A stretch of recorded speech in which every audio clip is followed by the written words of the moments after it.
Is up, everybody? Welcome to another episode of DSM Pre Game Live. As you guys should know, today we have the New Orleans Saints visiting our Philadelphia Eagles. Take on the Eagles right here in the Bird's Nest, right here in Philadelphia.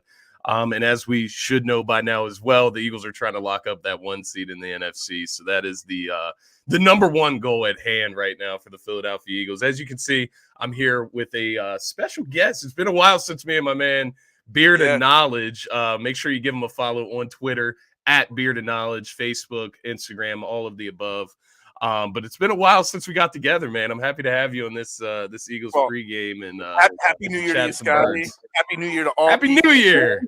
Let's get this new year kicked off right by locking up that number one seed against New Orleans today, and let's just get the 2023 off to a positive vibe. Exactly. Positive vibes. Got to start it with positive vibes. We had the Sixers get us a W last night against the Oklahoma City Thunder. A little bit of a bounce back. So that was a good way to start the new year. And then, of course, we have the Saints visiting today.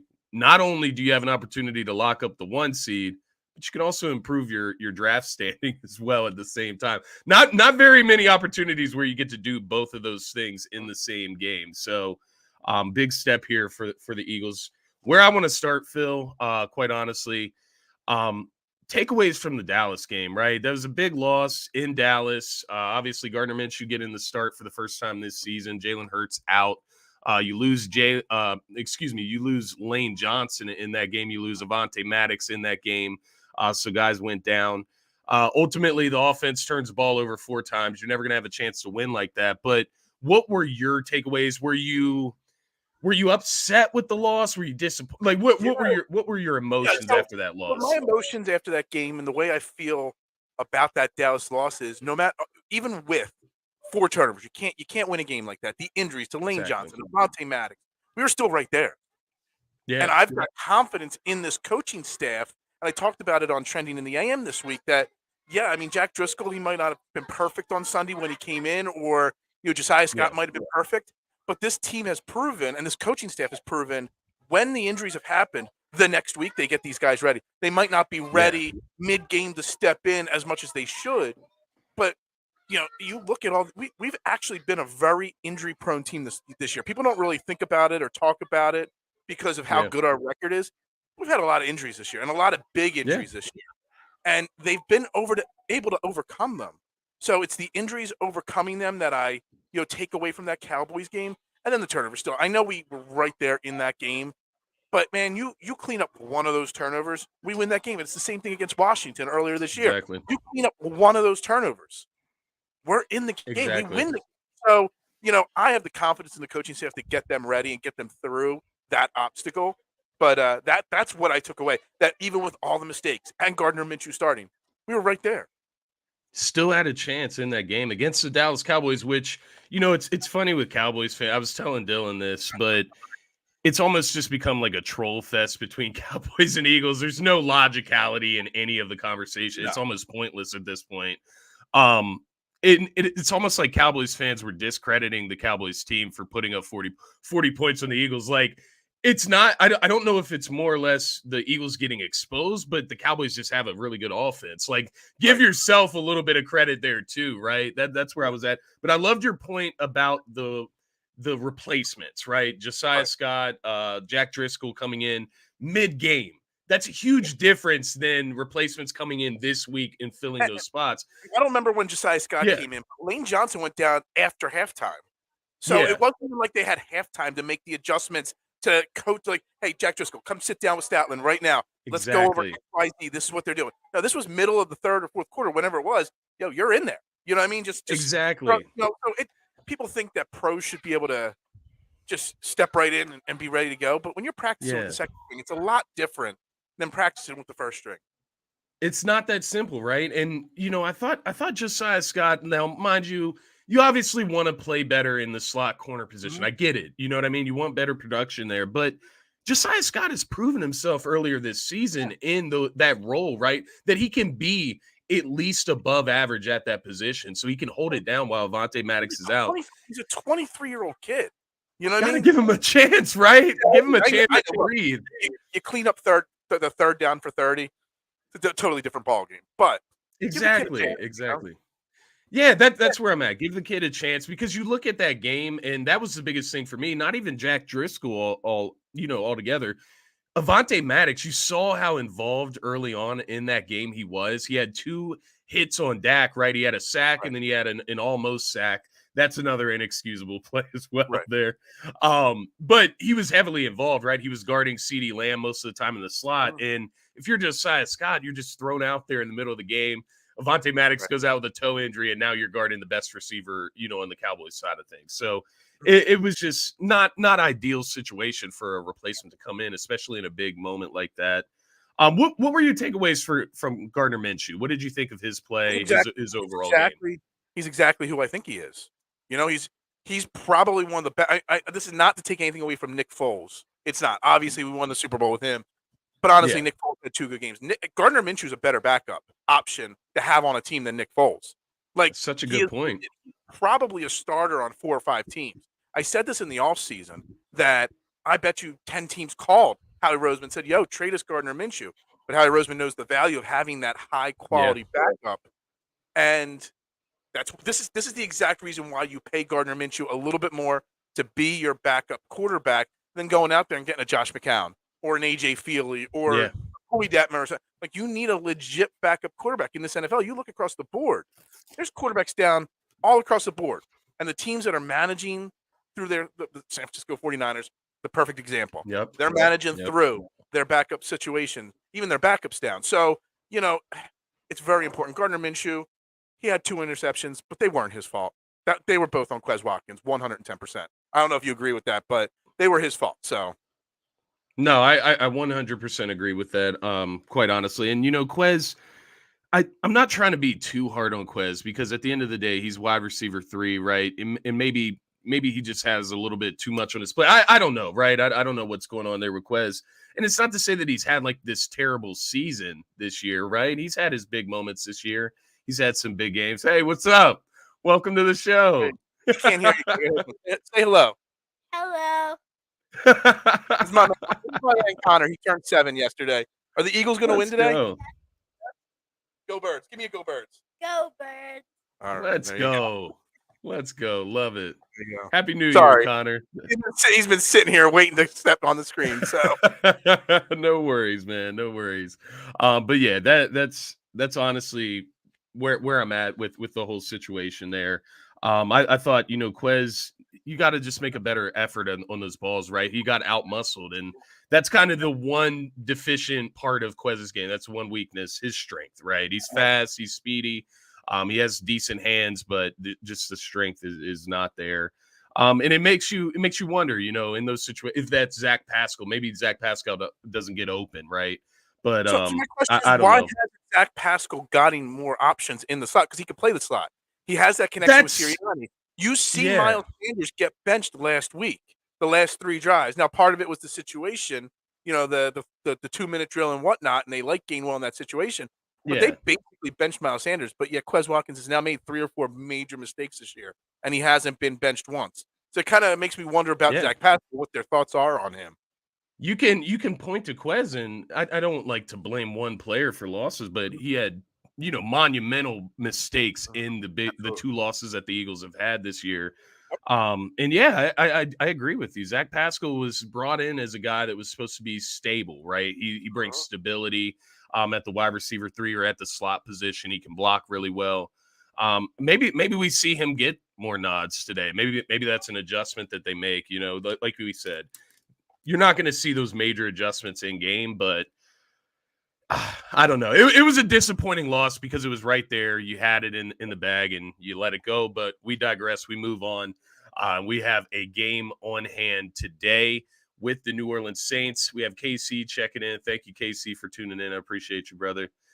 Gannon in the defense needs to hold the Saints to no more than 20 points. I think that's a great point here. You talk about what the Saints are doing this year. They're averaging around 16 to 17 points a game. With that being said, Phil, we'll start it right there. What is one of your keys or some of your keys to victory today for the Birds? What are you looking at today? Since we're looking at the defenses, Casey's bringing up the defense.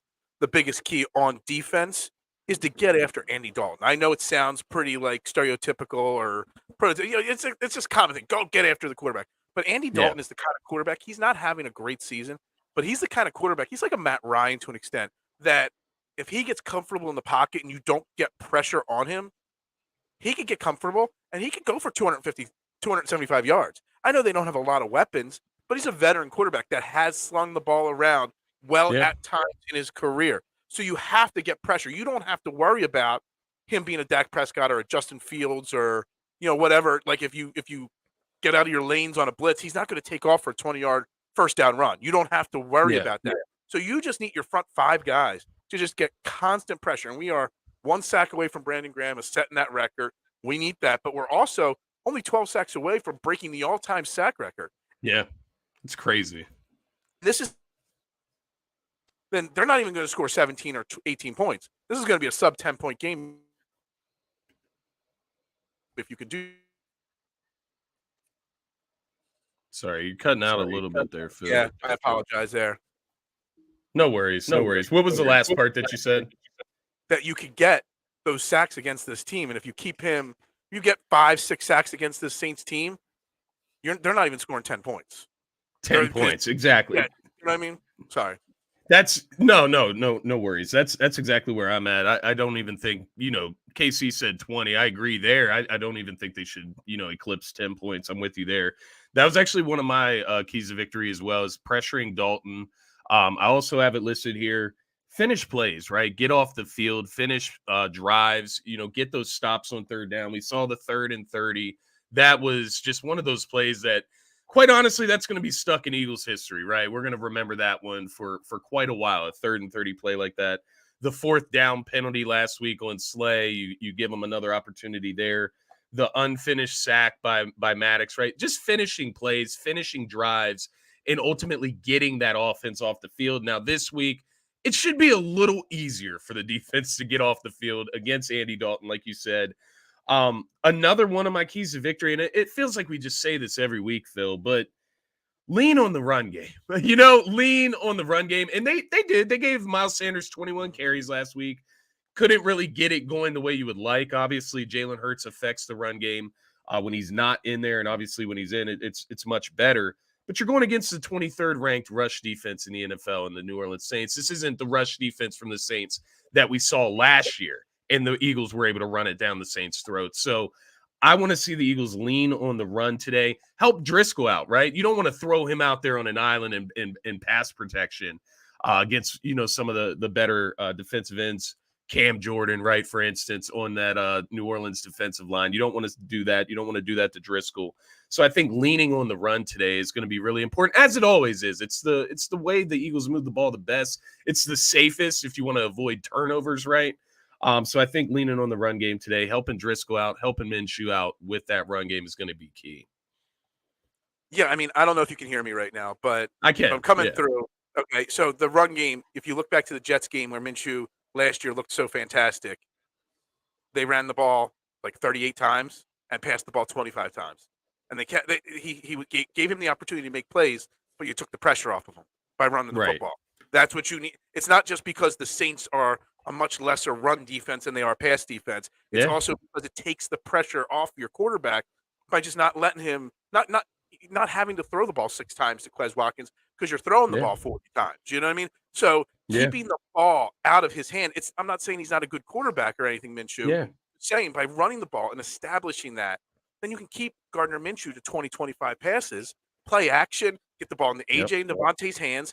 Dallas Goedert was on the field for 97% of snaps last week. He had like 3 targets, I think it was. Yeah, 3 targets, 3 catches. So you run the ball to set up your 3 big weapons in the passing game, and that's the key right there. Right with the defense is, establish that run big time. And I have the confidence that they will do that. Yeah, I have the confidence as well. And like we said, they tried it last week.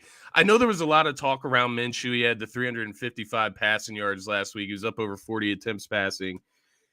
If you are forced to have Minshew go over 350 passing, something's not going right? Like, that's great that he's able to do that, but you don't want to have to do that, especially against the Cowboys on the road. You just don't want to have to put it in Minshew's hands that that often. And that leads to the final key to victory for myself. I don't know about you. You probably have something similar after last week, I would imagine. But cut the turnovers. You got to have a clean game, right? Last 2 games, we've had multiple turnovers. Going back to that Bears game in Chicago, you had the 2 interceptions from Hurts. You had Miles Sanders' first fumble of the season. Back-to-back weeks, Miles Sanders fumbles the ball. Got to protect the football. It's as simple as that. And that has been the key for the Eagles all season. They've led the league in turnover differential in the last 2 weeks, and then including that game against the Washington Commanders earlier this season where they lose. You just have multitude of turnovers. And that seems like the recipe for the Eagles to lose, right? 4+ turnovers. That's the key. That's the one you lose the denominator. You lose the turnover battle, you lose football games in the NFL. That's not just the Eagles. That is everywhere. And guess what? Again, I'm going no-note style here because I'm trying to keep as few tabs open here. But aren't the Saints like the second worst team in turnover differential in the NFL? Third or second in the NFL? So you need to, run the ball, establish that. You need to get after Andy Dalton. And you got to force turnovers because we've turned the ball over a lot lately. We also haven't created those turnovers on defense either. So we need to do both right there. Yep. And just like D-Rab is saying here, if we let Andy Dalton do his thing, you worry about when you play those better QBs.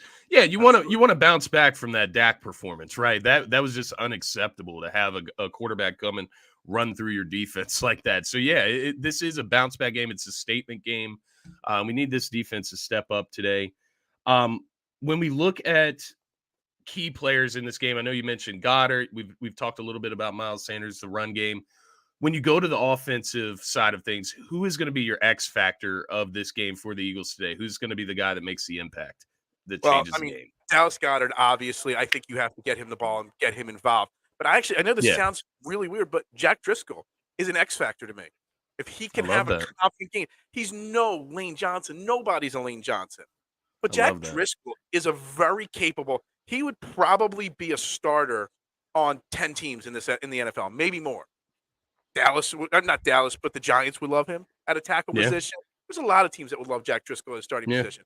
Jack Driscoll being confident and playing serviceable right tackle, which helps take pressure off of Gardner Minshew, gives him time to throw the ball when they do, helps in that run game. Jack Driscoll, to me, is a major X factor. We've kept Jalen Hurts upright all year. We got to keep Gardner Minshew upright today.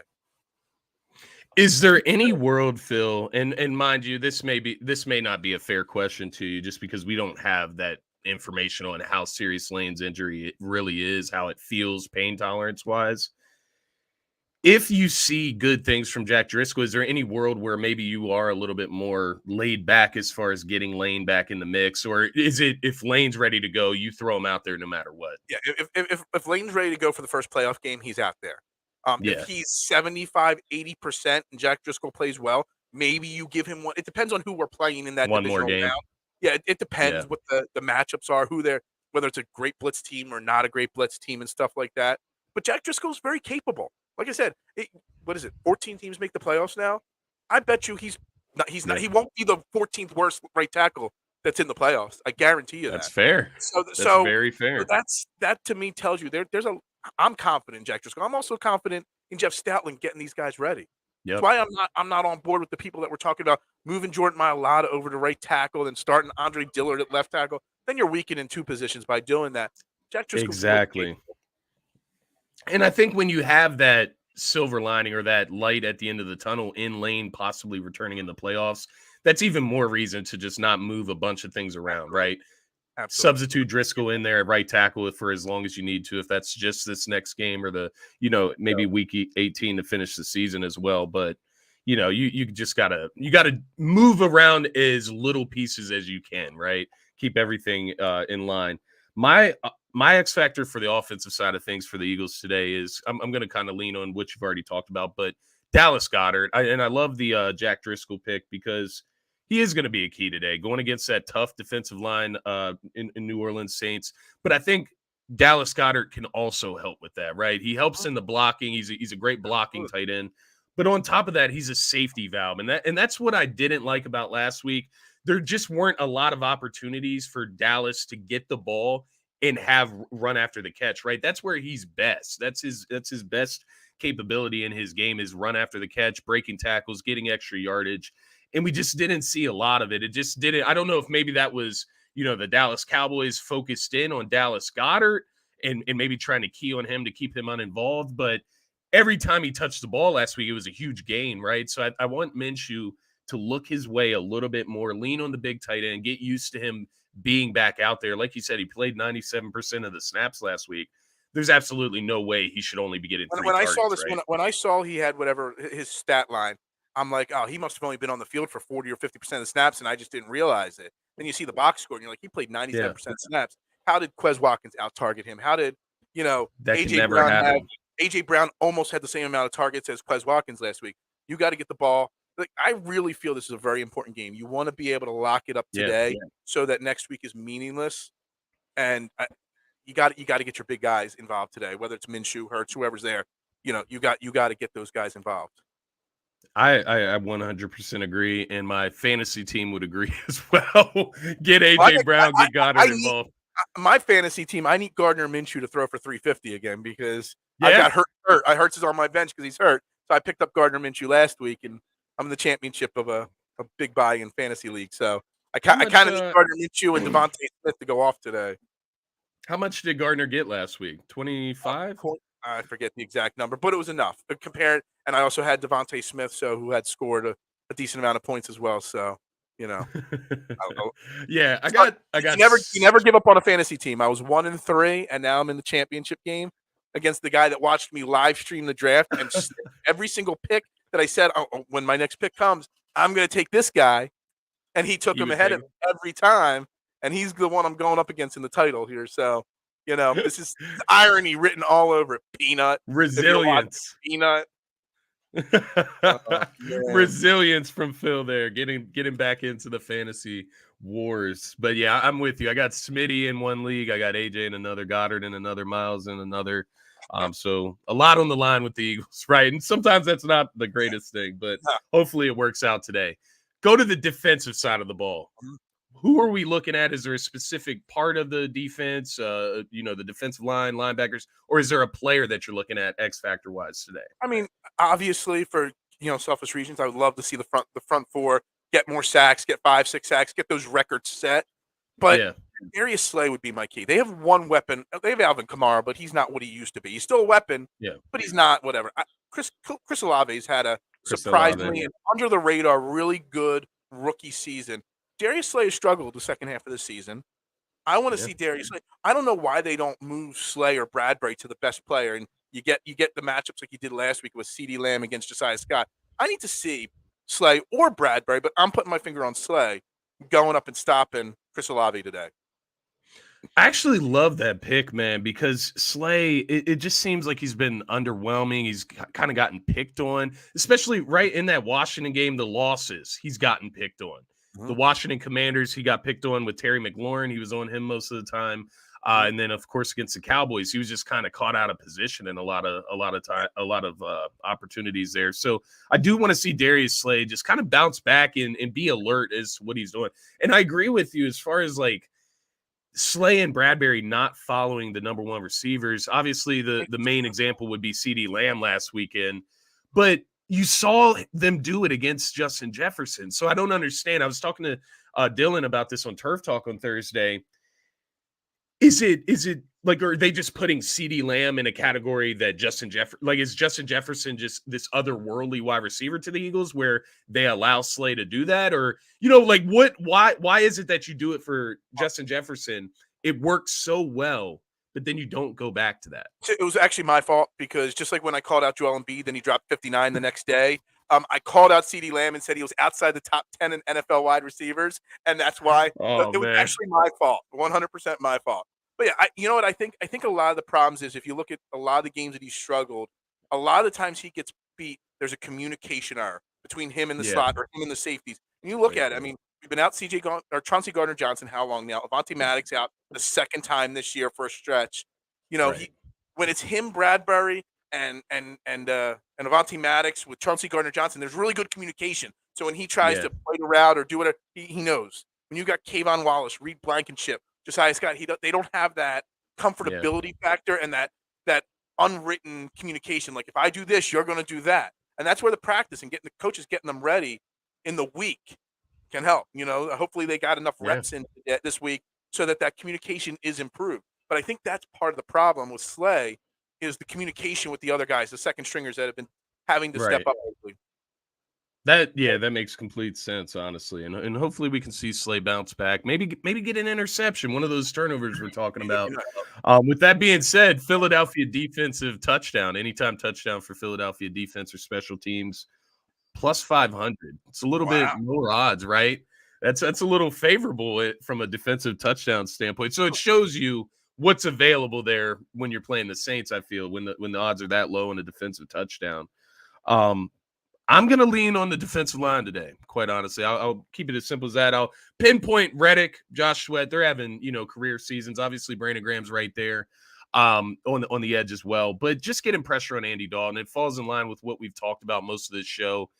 They're one of the, most turnover-prone teams in the NFL today in the New Orleans Saints. And I think you have to take advantage of that. If the defense is as good and opportunistic as we think it is, they should be able to get 2-3 turnovers today against the New Orleans Saints.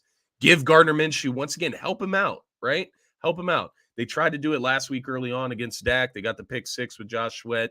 And then after that, it was just, no help from the defense after that point, right? The Cowboys just went on a tear. Got to see the defense, the defensive line, get after the quarterback, finish plays.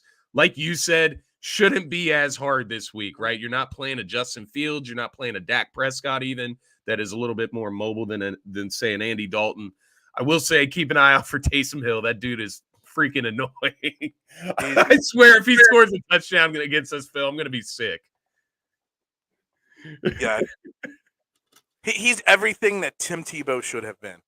100%. And Tim Tebow could have been him 10 times 10 if he would have just accepted That's so that. fair. Yeah. That's so fair. Tim Tebow would still be playing in the NFL if he would have taken that role. Had the right coaching. Yeah, no, I'm with you, man. Taysom Hill, he's an annoying player. Unless you have him on fantasy and he goes off that week, the random time that you would start him. But yeah, I'm leaning on Reddick and Sweat today. Put some pressure on the quarterback. Get after Andy Dalton. Let's get some turnovers. Before we get to best bets, we'll talk a little bit about some plays that I have in. I don't know. Do you have any plays today, Phil? There's no gambling in Florida, so no gambling. I made one monster teaser parlay on 4 games before I left from the airport on Wednesday. Yeah, I have no bets. I don't know. I haven't even looked because I knew it's not legal down here. Even I don't know. I don't know what the odds are on anything. I don't even know what the line is anymore. It was 5.5. I know Wednesday it dropped to 4.5. I don't even know where the line is at this point. See, and we'll obviously get to that. I'll let you know what the line is in 1 second here, because last time I checked, it was 5.5. Okay, so it keeps bouncing between the 5.5 and the 4.5. Then, how do you feel about that line? I feel like that's a little disrespectful. A little disrespectful, yeah. I guess that's the way I would put it. Yeah, I don't see how we're only. If I was home, I would be hammering. I wouldn't be taking the money line. I'd be taking the points. If anything, I'd be teasing the points up and taking 7 points or something like that, because I do feel that the Eagles are well equipped to win this by double digits today. And in a betting standpoint, you're getting good odds by teasing it up like that. No, I do agree with that. That's kind of where I'm at with it. And yeah, they're at -5 now, so it did drop a little, just by half a point. But nonetheless, predictions today, Phil. Obviously, you just said you think the Eagles can win this by double digits. Where are you at? Who's winning this game? Are the Eagles clinching today? Yeah, the Eagles are clinching today. I'm pretty confident in a double-digit win. I said on Friday's Trending in the AM, I said 31-17 if Hurts starts, 27-17 if Minshew starts. I think it's that negligible, the difference between Minshew and Hurts against this Saints team. I don't even think it's a 10-point close game. I think they give up. The Eagles are, for some reason, they give up a lot of late touchdowns at the end of games. I think it's a blowout to an extent, somewhere in that 27-9, 27-10 range. Going in the final few minutes, and the Saints just get a garbage touchdown at the end, which are great for fantasy and gambling purposes. But absolutely, I think I don't know what any of the odds are, but if I had a bet, I would be looking at the Dallas Goedert anytime touchdown. I love your number that you gave on the Eagles anytime defense touchdown, but I'd be looking at a heavy game. I'd be looking at the rushing yards for Miles Sanders, Kenneth Gainwell, and I'd be looking at the passing yards and receptions for Dallas Goedert, and that would be where I would be going with my same game parlays if I could. It's funny. It's funny you say that, Phil, because we're literally on the same exact page. You'll see when I lay out my best bets for today, they're going to answer all your questions there. So before we get to best bets, I'll give you my prediction. I got the Eagles winning as well. They're going to clinch the 1 seed today. Put all of this noise in the rear view, right? At least for a couple weeks. We get home field advantage throughout the playoffs. Everything comes through Philly. We won't play another away game this season. And it's exciting, man. I'm hoping to be celebrating after the game. I expect to be celebrating after the game. New year, lock up the 1 seed. And just think about, thinking about the new year right now, Phil, and where we are right now, right? At the beginning of this season and what we talked about so much, can Jalen Hurts be the guy? Can Jalen Hurts lift this team? And right now, they're on the brink of becoming a 14-2 team, locking up the number 1 seed in the NFC, having the best record as they have this entire NFL season in the entire NFL. And I just got to say, man, I love where the Eagles team is going. It's not even just this season. I know all our eggs are in this basket for this season because they are so good. But the future itself for the Eagles, man, you can talk about it. I know everybody's brought up like the free agent list. They're going to be able to bring some of those guys back. Yeah. At the end of the day, you're going to lose guys every year. You're going to be able to bring guys back, and you're going to bring in new guys. So I'm not worried about that. The future is bright. Jalen Hurts has answered some questions. And cheers, man. Hopefully we can lock up this 1 seed, lock up our trip throughout the playoffs to stay in Philadelphia, and run the table, man. I'm excited. I just want to celebrate the Eagles on this new year, man. I do want to correct you there. I want to correct you. You said that they don't have another road game. If everything goes according to plan, they'll have one more road game. Fair enough. Super Bowl. Fair enough. Just so you know. And I do want to remind everybody, because the people that watch pregame don't necessarily all watch Trending the AM. The last Trending the AM before the season started, I laid out how the Eagles will go 15-2. I had them losing to Dallas last week and Indy the week after the Washington game. I had those 2 losses, and I had 15-2 record predicted on that show. And I still have the documentation on that. Just so that you is know. crazy. Just so you know, not to brag against myself, but I did predict that. Just we're gonna have to clip that up, Phil. Get that 15-2 clip. Yes, locked sir. in here today. We're gonna clip that up this week. We'll go back. Send me the episode. We'll clip it up. Yeah. We'll get that ready to go for after the game today. And then of course next week that'll be the final touch there against the Giants at home. And quite honestly, I think a laid back, relaxed Eagles team could still beat the Giants at home. So we'll see. We'll see how it goes. I'm going with the Eagles win today, 28-10. So right on the same lines as what you were saying. My prediction without the garbage time touchdown. Exactly. 28-10 win for the Philadelphia Eagles. Best bets of the day I got for you. So it's going to answer all Phil's questions from earlier. The first one being the points. Philadelphia -5. I had it at -5.5. It's at -5 now, even better. Still at -110. I love that play of the day. The Eagles are going to get this W. I think it's disrespectful. Like you said, Phil, it's almost like there was so much weight put into that loss last week against Dallas, as if we weren't playing in Dallas with our backup quarterback, with guys going down mid-game. On Christmas Eve. On Christmas Eve. Right. So I just, it feels a little disrespectful. I think the Eagles come out, have a statement game today, get a statement win. Next best bet I have for you, Phil, Miles Sanders. You could go Miles Sanders anytime touchdown. You could go Miles Sanders yards. I have Miles Sanders over 77.5 rushing yards today. I saw Miles Sanders over 77.5 rushing yards today at -115. The anytime touchdown is -120 for Miles Sanders. Goddard over 4.5 receptions is +115. I don't know how you feel about that. I love but it. That's in the plus. Yeah, that's a smash, right? In the plus territory. Goddard anytime touchdown +225. So I love that play as well. I would take that 4.5 receptions, that Goddard touchdown, the line, and the Miles Sanders. I would parlay that in a heartbeat, my man. Great idea. I'm throwing it.